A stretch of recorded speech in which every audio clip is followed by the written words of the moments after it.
Jadi pertobatan daripada Yehuda, pertobatan daripada Rehabiam dan pemimpin Yehuda, justru melalui suara Tuhan, melalui nabi yang setia itu Semaya. Nabi Semaya katakan, kamu telah meninggalkan aku, oleh sebab itu aku pun meninggalkan kamu juga dalam kuasa Sisak. Nah, di sini saudara kita lihat, pada waktu Rehabiam pertama mendengar ada pemberontakan daripada Yerobeam, dan seluruh pemberontakan itu karena kesalahan dia, tidak mengurangi beban dan pajak untuk orang-orang atau rakyat. Justru dia mendengar suara teman-teman dia, angkatan 40, umur dia saat itu 41, justru menambah beban berat, karena dia tidak mendengarkan suara daripada tua-tua Israel pada saat itu.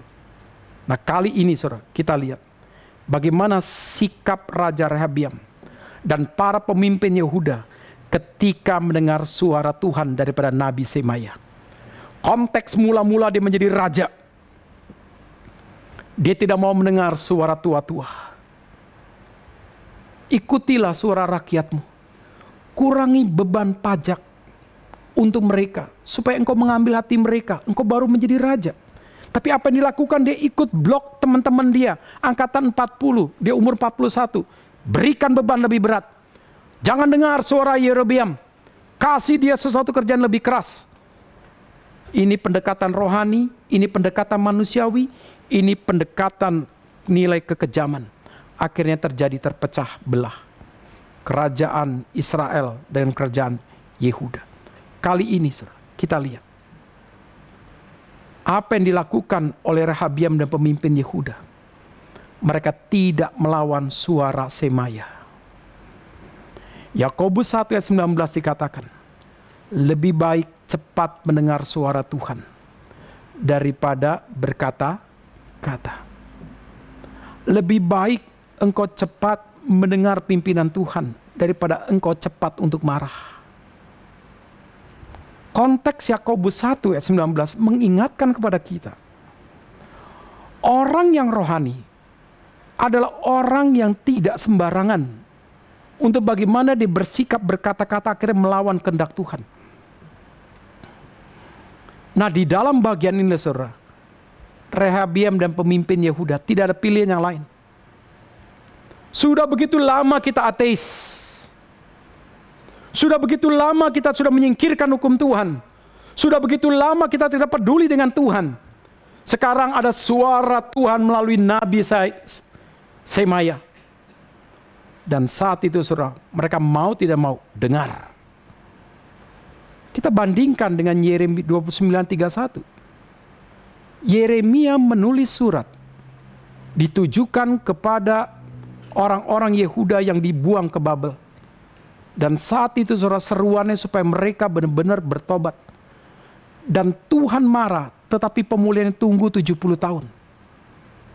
Dan itu sudah diserukan oleh Yeremia. Tunggu 70 tahun, nanti kalau engkau sudah pulih, engkau akan kami panggil pulang. Dan di sini kita lihat saudara, apa yang dilakukan Rehabiam dengan pemimpin Yehuda.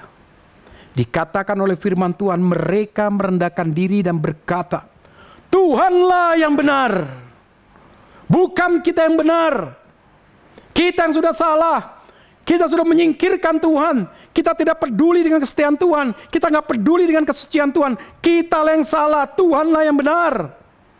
Pada waktu terjadi aklamasi kebulatan, mereka menerima teguran daripada Semaya, merendahkan diri. Itu tandanya dalam bahasa Ibrani mereka benar-benar hancur hati. Itu tandanya mereka menundukkan diri di bawah kedaulatan Tuhan. Itu tandanya mereka menundukkan diri di bawah kekuasaan Tuhan. Dan mereka keluarlah satu ekspresi iman. Keluarlah satu perkataan iman. Tuhanlah yang benar, kita yang salah. Kita terlalu puas diri. 3 tahun semua kerajaan baik-baik. Akhirnya kita tertidur, kita 2 tahun hidup tanpa Tuhan, begitu sangat bebas. Sekarang Tuhan menyatakan keadilan, Tuhanlah yang benar, jangan salahkan Tuhan. Ini suara ini kita perlukan untuk zaman sekarang, saudara. Kalau orang ditanya sama kita, perlukah COVID dilakukan?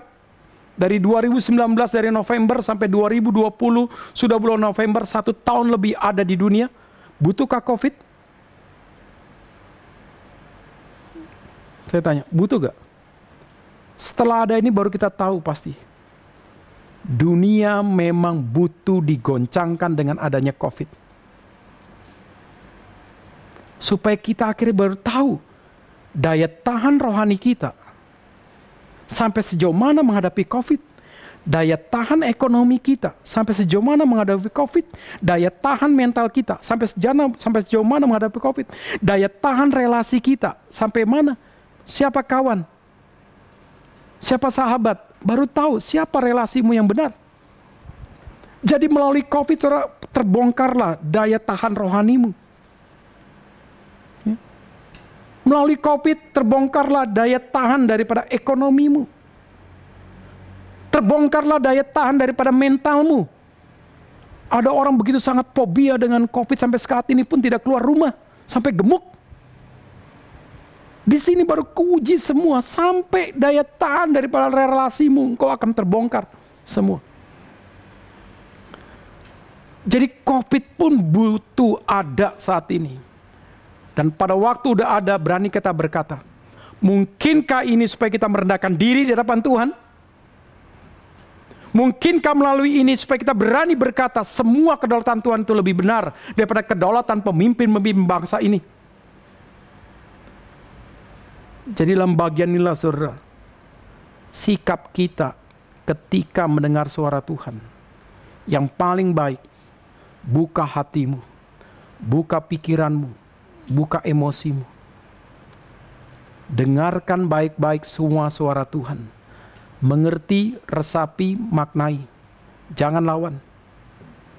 Bagaimana ekspresi imanmu? Katakanlah semua firman Tuhan itu baik untuk mengajar aku. Firman Tuhan itu baik untuk mendidik aku. Firman Tuhan itu baik untuk mengkoreksi aku. Firman Tuhan itu baik untuk memperbaiki aku untuk hidup dalam kebenaran. Jangan sekali-sekali lawan Tuhan. Jangan sekali-sekali mengendapkan kebenaran Tuhan. Jangan sekali-sekali berontak terhadap kebenaran Tuhan. Tuhan itu hidup. Kalau Tuhan itu mengasihi kita, maka Tuhan akan intervensi hidup kita. Demikian pun pada waktu Rehabiam.